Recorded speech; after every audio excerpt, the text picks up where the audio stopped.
Today's Bible reading is Deuteronomy, chapter 28, starting in verse 12. The Lord shall open unto thee his good treasure, the heaven, and to give rain unto the land in its season, and to bless shall be all the work of thy hands. And thou shalt lend to many nations, and thou shalt not borrow. The Lord shall make thee the head and not the tail, and thou shalt be above only, and not be beneath. And thou shalt hearken unto the commands of the Lord thy God, which I commanded you this day, to observe and to do them.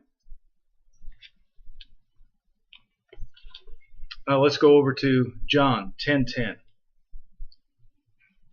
Jesus said, I come that they might have life, and they may have it more abundantly. As I read this today, my thinking was, why is it that some people have life and have it abundantly, and it seems some don't? It seems that some people get a blessing and hang on to it, and others don't hang on to it, and they all know the words. They have all read the same scripture. They know the same thing that God says. Does God bless some and not others? And as I prayed on it, the Lord was reminding me of cars. See, my wife and I have had a couple of cars that weren't extra, but at one time we had 2 drivers in the house and 3 cars. And I had a friend, his name was JD. And JD has passed away now, but at one point his truck blew up and he needed a car. He needed a vehicle to get around.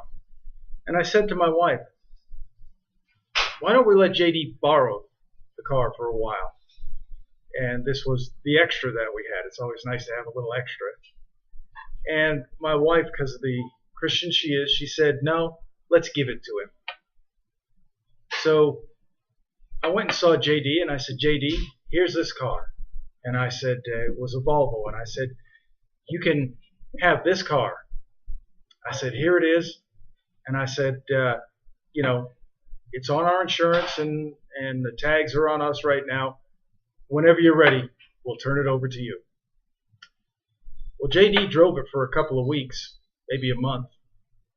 And one day he came back to me and he said, I talked to the guy at the insurance. He said, it's no problem. He said, I'll just turn over my tag for my truck and put it right on that car.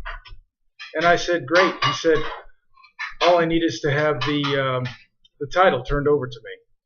And I said, JD, that's already been done. I said, we've already, got it signed and everything. All you had to do was ask. We also have another friend that at one time he needed a car. And I said to him, I have an extra car. And I said, you can have it. I'll just give it to you. And he said, great. And he came over and got the car, brought it over to his house. It wasn't running at the time. He had to put a new starter. He had to put a new battery in it. And one day I called him. I said, how's the car? And he said, well, it's running. He said, but I just haven't got around to getting the tags and the insurance and all that, so I haven't come by to see you. So think about it. Both of these people had the cars. Both of these people had the ability to use them. Both of these people had the ability to take possession of them. But only one of them actually took possession. Just one of them actually said, I want that in my name.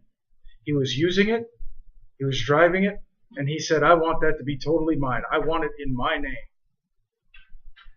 And it was already done. All he had to do was say it, and it was done. And JD drove the car for several years. People are like that when it comes to asking for blessings and even asking for healing. I have a cousin, Donna, was, the doctor said that she had cancer.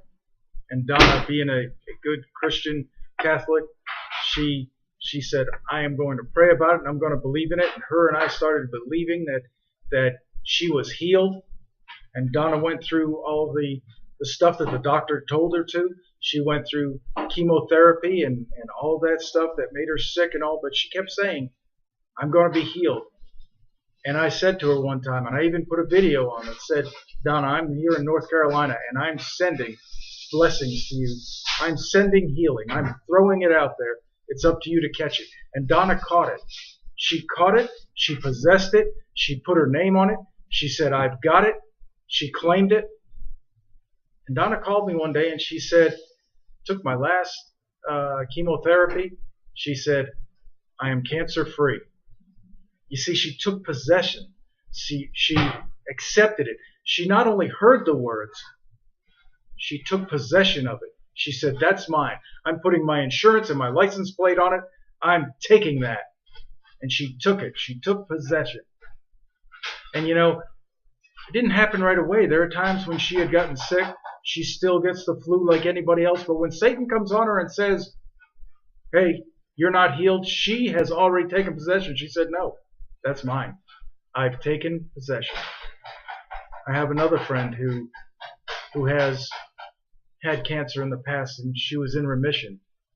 And she just seems to keep talking about what she had and her cancer and how she has cancer. Well, she's in remission, so she doesn't have it. But she keeps saying that she does.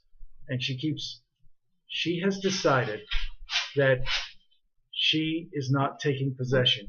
She's not accepting what Christ said. She's not grabbing hold of it and saying, that's mine. When it comes to your healing, when it comes to your finances, when it comes to your joy in your life, do not let Satan steal your joy.